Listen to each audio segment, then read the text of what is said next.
no major issue, but we want to talk about the guys that were really turning heads this preseason. This is going to be a fun show. So we've got some real standouts here that you need to look at in your fantasy draft. So jump in the comments. Let me know your thoughts, any questions that you've got. We're going to go ahead and dive right in because we've got 10 guys to talk about. It is a lot, but we will get it done. All right. We're going to start off here at the top. We're going with the flashy names. First with Ja'Cory Bill Krosky Merritt here coming in at number one. I mean, when you literally do so well in preseason that you make actually I'm sorry, I'm gonna go the other way. Sorry, so that's a spoiler alert there. I'm gonna go reverse. We're gonna start off with number 10 here, and then we'll work our way up. I guess I already gave you a spoiler of number one, but I think you all could have guessed that right there. Number 10 is where we'll start off with. We're gonna start off at number 10 with RJ Harvey, a big name in fantasy. Now, a lot of these big names, like I mentioned, Travis Hunter, Ted McMillan is not on this list as well. A lot of these bigger names here aren't on the list, right? But RJ Harvey did get enough carries to qualify here for our list, and he made his statement this season. In preseason, 13 carries, 47 yards, touchdown. I would have liked to see more receptions from him, but that is not unusual in preseason. A lot of times receiving work for the running backs is not really a big focus there. We didn't see a ton of J.K. Dobbins this season. Again, that is not odd because he is a veteran with a very fragile history. Unfortunately, with injuries, it would have been nice to see how they're going to work in tandem because at this point, we do know that we are going to have involvement from both the running backs. It's just up to us to figure out where we're getting the most bang for our fantasy bunk. So if you look over here, we've got the projections. He's coming in right now at RB23, which to begin with, going into the preseason, it felt like that might be a little bit hefty for a guy that was going to be in a known committee with a back who did very well, even though he does have that shaky history of not being reliable there. But when you look at the potential that he offers, not just on the ground there, kind of going in around 800 yards, but the potential for receptions. And honestly, those projections I feel might be underselling it a little because if he can get out there and truly earn his place as the receiving back in this offense, we didn't see a lot of it last year because quite frankly, the Broncos running back group last year just wasn't capable of it. They didn't really show off on the ground or through the air. But we know when we look at Sean Payton and what he typically wants to do, he wants to have a strong receiving back in there that he can turn into that Alvin Kamara. I'm not calling RJ Harvey Alvin Kamara, but I do think that he can truly be utilized in a very similar way.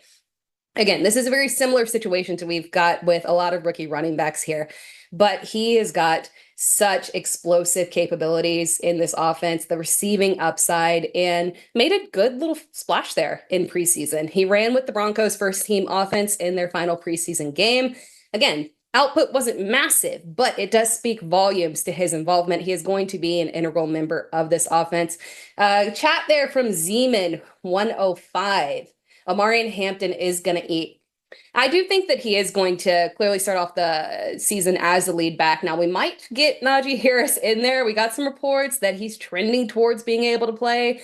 We would still like to see him officially on the field, some kind of confirmation there and feel super comfortable with it. But at the end of the day, he would be kind of a compliment to Omarion Hampton. Hampton is not on this list, not because he didn't have a good preseason. It was fine. He had about 4 carries or so, 20-something yards.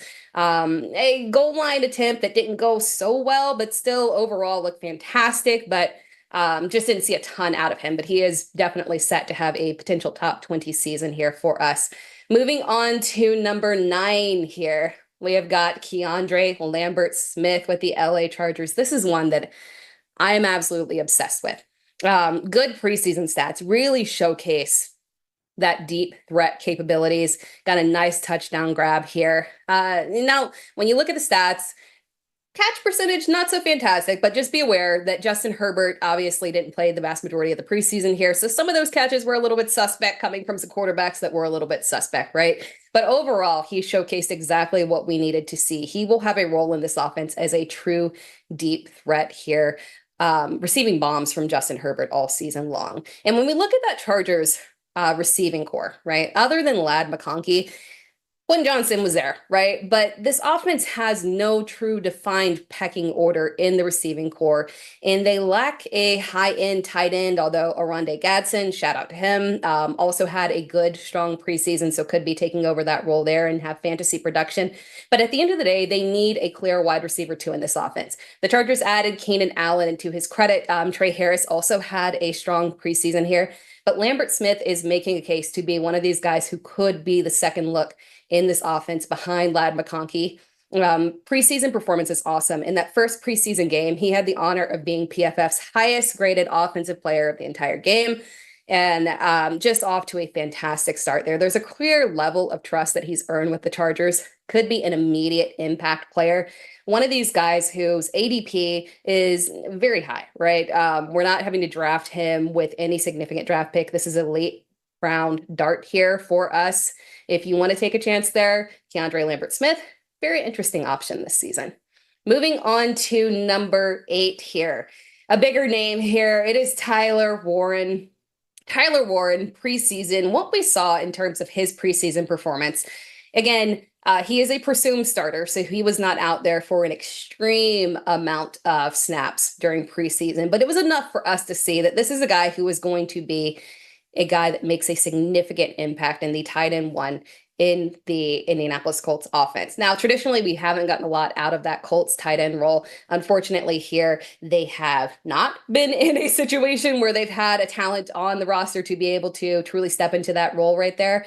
And when we look at the quarterback situation, the Colts naming Daniel Jones as the starter, that is actually probably the best outcome specifically for Tyler Warren here. When we're looking at Anthony Richardson, obviously he thrives off of the deep balls, but Daniel Jones, better in terms of the short intermediate passer here, and that does benefit Tyler Warren here. From a fantasy football perspective, we're getting a nice little ADP discount on him. You remember Kyle Pitts' rookie season, we were having to draft him like ridiculously all the way up into the 5th round. That was crazy. We're not having to do that with Tyler Warren as a rookie here. He's got a nice little ADP in terms of like around tight end. He's tight end 10 right now. ADP of 91. That's very reasonable here for a guy who has realistically could be the first look in this offense, at the very least, the second look in this offense. Again, we're talking about an offense that has more of a ambiguous pass catching group, right? There's no true defined one here. I like Michael Pittman, love Josh Downs' potential here, but we could be in a situation where we're getting a tight end transition that we saw in terms of Brock Bowers being that first look in his offense. So this is a real fun one for me. Going to the chat here. Bullet Ants, Kyle Williams, sleeper. Drake May is eventually going to be a wide receiver one. Eventually going to need a wide receiver one there probably. I agree with you on that one. I don't have him on this list, but he is one of my honorable mentions there. We're looking at that wide receiver core in, I think I might have talked about this one on the show. I'm not sure, but when we look at that wide receiving core there in New England, Stephon Diggs is on track to play week 1, right?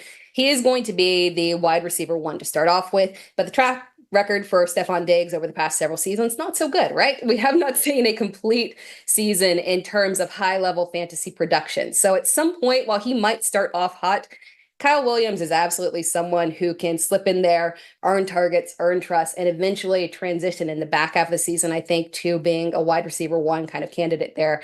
Maybe that Amon-Ra St. Brown kind of path that we saw his rookie season. Moving on to number 7 here. We're going to go to Miami. It is Ollie Gordon, number 7 here. Ollie Gordon had a fantastic preseason. Now, Devon Achane is expected to play in week 1, but it is never a bad idea to make an investment in fantasy football on a potential high upside handcuff. And Ollie Gordon absolutely staked his claim for being in contention for massive fantasy upside if Devon Achane were to suffer any setbacks with the calf injury that he has or any additional injuries. Jalen Wright obviously existed last year, second season here, could be a direct handcuff here, but Gordon absolutely outperformed him this preseason. If they both get the chance and the hot hand wins, Gordon could easily be that guy, would get significant volume here. When we're looking at him and his upside potentially in this offense here, it's interesting because Gordon doesn't fit the mold of a typical Mike McDaniel running back. He likes them slim and quick, right? And Gordon's 40 time was nothing to write home about. He ran a 4.6 at the combine, not very Miami of him. He's a bigger back as well. He's got size to him, but that also means that he can contribute in terms of goal line opportunities. And he did showcase explosive runs this preseason as well. He showed off his hands. He, despite his size, is a good pass catching receiver there for a running back there. So this is a running back who significantly raised his draft stock because now he's got himself into contention for being the direct handcuff there. If he were to go into that opportunity, this is a guy that you would absolutely want to take those late round dart throws, keep on your bench here as well. Going to go to a chat question here. And I love this one right here because it kind of goes, spoiler alert, to something that I'm going to talk about here. From Motor City Dog, Isaac Tesla, receiver for the Lions. I have him in both my fantasy football dynasty leagues. He is going to be a Pro Bowler. This is perfect timing. Thank you, Motor City Dog, because Isaac Tesla is my number 6 right here. Boom, there you go. Again, I actually hinted at this on one of my shows maybe a couple of weeks ago where we talked about overvalue and undervalued guys. And I was talking about Sam Laporta. And oddly enough, the impact that Isaac Tesla could have on his fantasy production, leading to Sam Laporta being maybe a little bit overvalued there. And man, Tesla came through on that prediction like a champ in terms of showcasing this preseason exactly why he could have such a massive impact in this Detroit offense. 10 receptions, 13 targets, 146 yards. I mean, he was just showing out. I mean, it was highlight after highlight after highlight. If you were looking at social media highlights of these guys, I mean, he was dominating just up there with really even the top receivers, honestly. And keep in mind, that was all while catching passes from Kyle Allen and Hendon Hooker, who just got released, by the way. Hendon Hooker, sorry there. Tesla's preseason is critical for 2 reasons. Again, one, for Sam Laporta.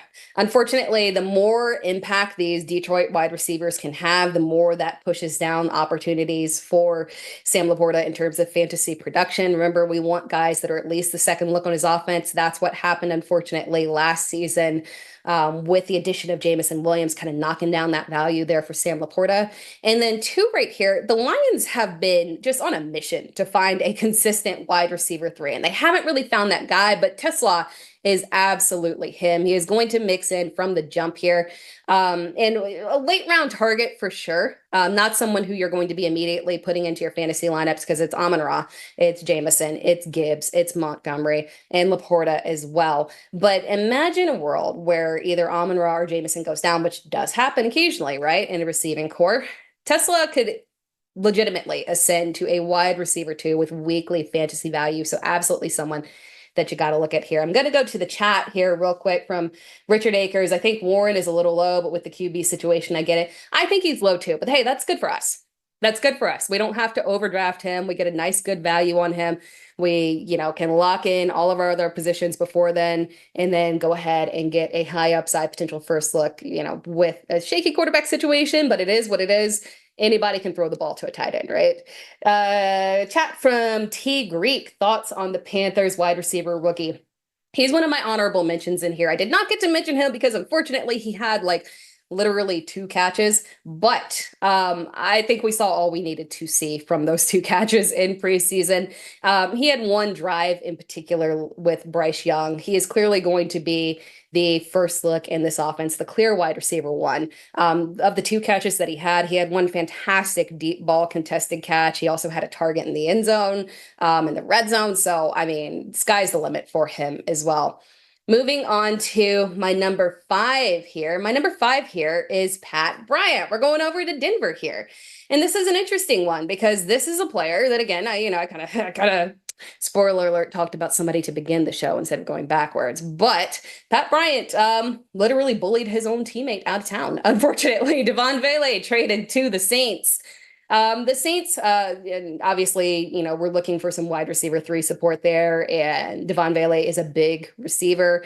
They've got a lot of that in Denver, and Pat Bryant is one of those guys that has the opportunity to contribute to this offense. Fantastic preseason, 8 receptions, 12 targets, 110 yards, didn't get a touchdown, but that's okay because, again, we didn't see a ton of Bo Nix out there, but Bryant really showcased exactly why the Broncos felt comfortable trading off one of their receivers who had a pretty little decent role last year. Brian is someone who can step up and play opposite of Courtland Sutton. Now, they do have some other options there in Denver, right? Marvin Mims is someone who profiles as probably the higher likelihood to get that wide receiver 2 role. And then we also have Troy Franklin as well, teammate there. But when we're looking at the potential and building off of that preseason right there, Pat Bryant absolutely made a fantastic impact. I wouldn't recommend obviously putting him into your starting lineup anytime soon, but he has the chance to claim that wide receiver 2 spot opposite of Courtland Sutton. We got a chat here from Bullet Ants, Woody Marks, another snooze or another sleeper. I got it. I like the emoji. Book it. Yes, Woody Marks is definitely someone who is in my honorable mentions as well. Didn't make it into the list. But when we're looking at, I'm actually about to film a video on that, so that's actually good timing. But when we're looking at rookie Woody Marks here, we have zero timeline on Joe Mixon at this point. You can't move forward thinking that he is going to be available. We start next week. Games start next week, and we have zero timeline on Joe Mixon. Now, the presumed starter is going to be Nick Chubb. But again, older back, was not particularly good last year. They probably need someone to kind of bring some explosive pop. Dameon Pierce has been in the system for a while, just hasn't really, after that rookie season, just really lived up to expectations. So Woody Marks is absolutely someone who I love as a late round sleeper that can potentially make an impact, and he had a good preseason as well. Moving on to my number 4 here. This is one that I'm very partial of and kind of timely here. Did you guys get the alert? Jakobi Meyers has requested a trade. That was potentially good news for Dante Thornton here. My number 4 here, Dante Thornton. Let me preface this by saying the trade requests from Jakobi Meyers probably not going to come to fruition on anything. Not a lot of leverage there. But it is interesting in terms of Thornton because regardless, if people start to say, okay, let's look at the Vegas wide receivers and start moving them up, more than likely, your league mates are probably going to be looking at Jack Besh as the guy that they're moving up in drafts. And while I do love Jack Besh, especially prior to the draft, one of my preferred prospects at wide receiver. The facts are the facts. The immediate impact player that has been stepping up, had the fantastic preseason, and has really kind of solidified himself as a starter here is Dante Thornton. Receptions, we had 3 this season, this preseason, 8 targets, 43 yards, got the touchdown here. While you might look at that and say, after looking at the stats for Pat Bryant, you say maybe that's a little bit underwhelming. You got to consider that 1, he was playing with the starters. 2, again, he is a presumed starter here. And the Raiders had a little bit of up and down in terms of their preseason games, but there was one where Geno got it together. They were productive, and Thornton was a big part of that drive right there. He's an explosive player. And when we look at the Raiders offense, Jakobi Meyers and Jack Besh, kind of similar guys here. The Raiders, and the reason why Thornton has stepped up so significantly this offseason and this preseason is because they have been specifically looking for somebody to step up on the outside, a deep threat, and that is Thornton's specialty right there. Again, this is just a great opportunity for him to get out there, immediate impact. So if you're looking for late round drafts that can potentially have immediate impact or potential week 1 waiver wire ads, Dante Thornton is a guy that you absolutely need to look at. Going to the chat here from Be Real. Efren Chisholm looked in New England, looked good, could be solid wide receiver 3 for the Pats behind Diggs and Williams. Oddly enough, despite the fact that their prior draft picks, unfortunately, and Jalen Polk out for the season and wasn't particularly tracking Javon Baker as well. Disappointing. They have had a lot of guys step up and to really round out that receiving core. We've also got Demario Douglas there as well. Chisholm looked good, and there's open opportunity. As I mentioned that, we're probably on a timeline with Diggs as well. So there's a reality here where he could make an impact this season too. Moving on to my number 3 here. My number 3 is a bigger name here who, despite being a bigger name, because a lot of these bigger names, they're not getting the opportunity, right, unfortunately, to just make a massive impact. There's only so many carries that they were going to give Omari and Hampton because they know that's their starter, right? But with Travion Henderson, talk about somebody who just made a ridiculous impact here. That is my number 3 here in terms of guys who made big impacts this preseason, Travion Henderson. And the reason why I've got him so high here is not because he made a lot of massive production, right? 5 carries, 38 yards. That's a good average. He had some good long runs there. 3 receptions, would have liked to see a little bit more production out of those. The 100-yard kickoff return was a big factor there. He showcased exactly what we needed to see. We didn't need to see volume. We needed to see the use of him as an explosive weapon that they want to put in their offense because he's not a plotter. He's going to get in there and make big impacts within this offense, right? It's terrifying looking at the New England running back room because we know that New England and Josh McDaniels, they like their committees, right? Unfortunately, it's a solid history there of expectations. We feel like we know there are going to be multiple running backs there, and Ramondre Stevenson exists, right? But what we saw out of Travion Henderson kind of justifies the way that we're looking at him in terms of the upside that he can immediately offer. This is a guy who, in terms of fantasy production, because of his potential in terms of big play, you'll see that those projections are very high for a guy who is splitting a backfield in a committee. And that is because he has the explosive nature and the upside to truly make the most of the carries that he gets, right? In terms of touchdown opportunities, in terms of being able to make something with receptions through the air. So while we're looking at him as likely a committee, this preseason was great for us because we're drafting him around RB20. That's something that we have to look at and feel like we're getting immediate production. Everything that we saw out of him during preseason screams this is a guy who can still have an immediate impact, despite the fact that Ramondre Stevenson will be on the field to begin the season as well. If we are skeptical of the committees, I understand here, right? But if you want to target a committee, you want to target the committee backs that have that receiving upside, that big play upside, and it is Travion Henderson for sure. Going to the chat here from AVH1842. So is it Thornton or Tucker as the wide receiver one if Myers leaves? Technically speaking, it's kind of a little bit difficult to tell because they kind of track, they're both outside receivers. They're kind of tracking very similar here. Tucker probably has the veteran preference there in terms of him being the first look as the wide receiver one, but I would not be shocked if Thornton just kind of snatches that away by just straight up outproducing him. So Tucker is the one who I think probably has the higher claim to it, but in terms of opportunity and upside, really, Thornton is the one that I would be targeting here. But Tucker is also one that we can look at as well as we're trying to navigate this whole Jakobi Meyers trade situation. Really a lot of late round value here for us. I'm going to move on to our number 2 here. Our number 2 here is a big name, and it's a fun one here. I gave the number 2 spot to Jackson Dart. Look, Russell Wilson is going to be the starter here, but there's no way that I can look at Jackson Dart's performances this preseason and not give him one of the most egregious rankings possible, because we are talking about a guy who had 32 completions on 47 attempts. That is a 68.1 completion percentage here, and 3 touchdowns, no interceptions. The man looked poised, and that included a wide variety of types of passes, right? He was excellent with the deep ball. Mind you, he did all that without Malik Neighbors as his primary target here. And again, preseason is preseason, right? A lot of guys do well in preseason. It doesn't naturally translate to exact production in season, but this is what we wanted to see. Because of all the rookie quarterbacks that were getting snaps this season, Jackson Dart looked like the guy who was just clearly the most comfortable in the pocket and in command of his offense there.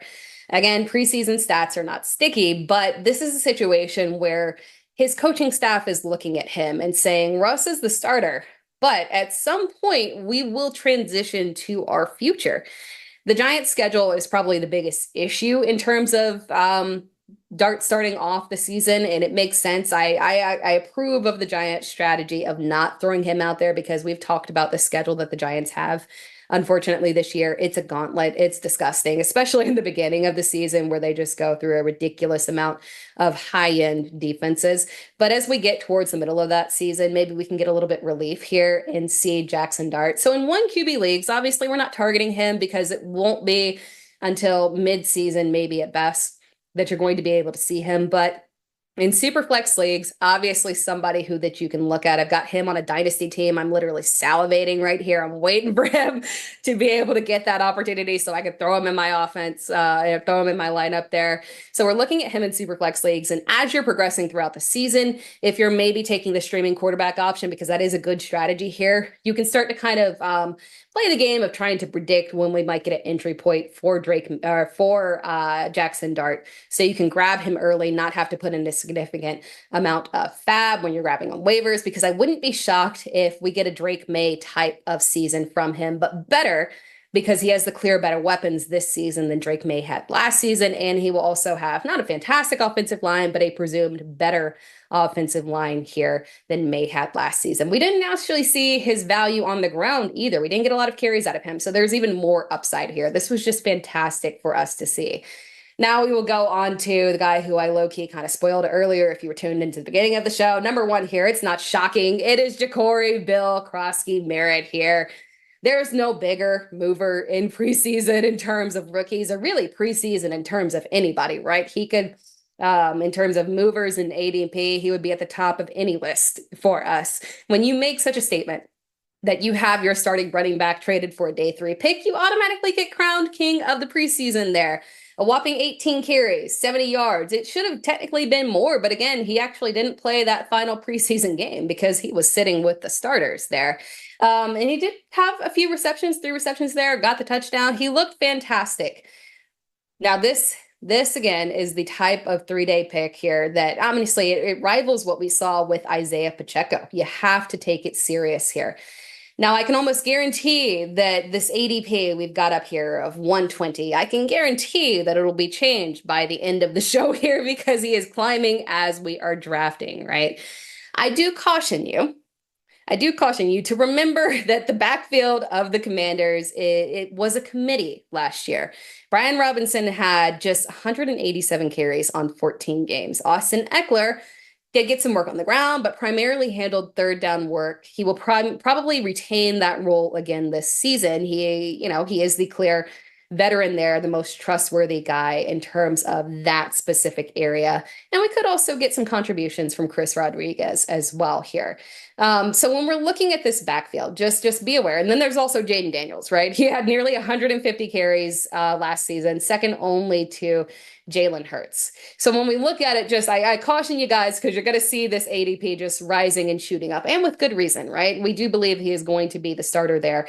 Even if it is in some form of a committee, he should be the preferred back on the ground. We just got to remember that he didn't really have a receiving profile in college. That's something that you work on. We saw it obviously with guys like Kenneth Walker, be able to work on that receiving profile. Isaiah Pacheco that I mentioned as well. So it can happen. Just don't go raising him up to like your top 5 back. Okay, let's not do this here. But he is a big preseason winner here for sure. I'm going to go to the chat real quick here. What are your thoughts on Emeka Egbuka? I'm very much so pro Emeka. The ADP is on the rise, but it's not egregious per se. I think it's still very reasonable. He's being drafted kind of in that same location as guys like we mentioned before, Jacoby Myers, Ricky Pearsall, guys like that. That's a fine place to start him. We got the news that Chris Godwin is going to not start the season on the pup, but will not be active until October. And obviously there's going to be some continued ramp up because it was a significant injury, multiple surgeries there. So despite Chris Godwin technically not going on the pup here, Egbuka is still somebody that we need to target in drafts as well. He's going to be the wide receiver 2 behind Mike Evans, but the Bucs throw so much, right? So I very much so pro Emeka. Question from AVH 1842. Do you think Henderson will break out right away or it will take time? Meaning, do I start him right away in fantasy? This is a question that I am asking myself because I'm choosing in a dynasty league to start Travion Henderson or Isaiah Pacheco. And it's very close in terms of the week 1 projections, ironically. I do think Henderson is somebody who, right from the get-go, if you want to put him into your RB2 or into your flex spots, I think he'll have immediate impact. I don't think he's going to have to earn significant snaps. I think it'll be enough of a fairly equal split to begin with, and him being the more productive through the air, I do trust him to start in week 1 as a low-end RB2, more of a flex play. From Bullet Ants, thoughts on Higgins from Houston? He didn't stand out as much as I wanted him to, unfortunately. Now, granted, I do think that he is going to be, I'd say wide receiver three there, because we got to remember Christian Kirk is there in the slot. So we've got Nico Collins on the outside, Christian Kirk on the slot, and then Jaden Higgins. So he's going to be on the field for sure and get a decent amount of play here, but not someone that I think we're going to be wanting to start week one. So good for a late round target, someone that we want to keep on our bench for sure. Just don't expect a big impact immediately from him. Moving on to, oh, that's it. Let's go ahead and wrap things up. We're kind of hitting the hour here again. This was a fantastic list of amazing rookies, right? That are going to make a significant impact here. At number 10, we had RJ Harvey. At number 9, Keandre Lambert-Smith, wide receiver there in Los Angeles for the Chargers, making a big impact and potential claim to be a starter there. Tyler Warren, potentially benefiting at number 8 there from the quarterback being chosen, Daniel Jones. Better for the short options, right? And he really made a decent impact there in preseason. Ollie Gordon had a fantastic preseason, potentially worked his way into the direct handcuff there for Devon Achane, who is still nursing that injury, expected to be ready by week 1. Then at number 6, we had Isaac Tesla. Fantastic preseason, potentially the best preseason we saw of any of the wide receiver rookies out there. Wide receiver 3 there in that offense, but we know that Detroit wants to throw significantly here, so an excellent player for us to target in our late round drafts. Pat Bryant, another guy who had a big preseason in terms of numbers here, potentially could work his way up to the wide receiver 2 there. A lot of bodies there in terms of the receiving core, but not a lot of solidified bodies behind Cortland Sutton there. So Bryant has opportunity there. Dante Thornton, kind of similar situation there. We got the news of Jacoby Myers requesting a trade. Whether or not that happens, Dante Thornton is factually going to be a starter there on the outside and is going to have potentially an immediate impact. So really good late round target for you guys. Then at number 3, we have Travion Henderson. Obviously someone, we got the question there, is that someone that we're trusting immediately in week 1 to put into our starting lineup? Yeah, I'll be ranking him as low end RB2. Definitely a flex play for sure. He looked fantastic and really showcased what separates him from Ramondre Stevenson. Then at number 2, Jackson Dart. I had to put him in there. I know he's not a starter. He's not going to be the starter, but my God, the preseason was absolutely fantastic for super flex leagues. If you're drafting, really, really solid target to keep on your bench for when he does eventually step in later in this season. And then at number 1, we had Ja'Cory Krosky-Merritt, who bullied Brian Robinson out of Washington to take on that presumed RB1 role there. He's right around ranking of RB40. It's rising, right? At RB40, it's still very reasonable. Caution, don't overdraft, but again, his preseason was fantastic. He is the presumed starter of a little committee there in Washington. But again, thank you all for tuning in. Make sure you have your alerts on, because again, as your fantasy drafts are going, we've got shows for you all week. So make sure that you are tuned in. And you can find me, Tara Roberts, across all social media platforms at It's Tara Time. I appreciate you all tuning in. Have a fantastic week. Do well on your drafts. I will see you again next week.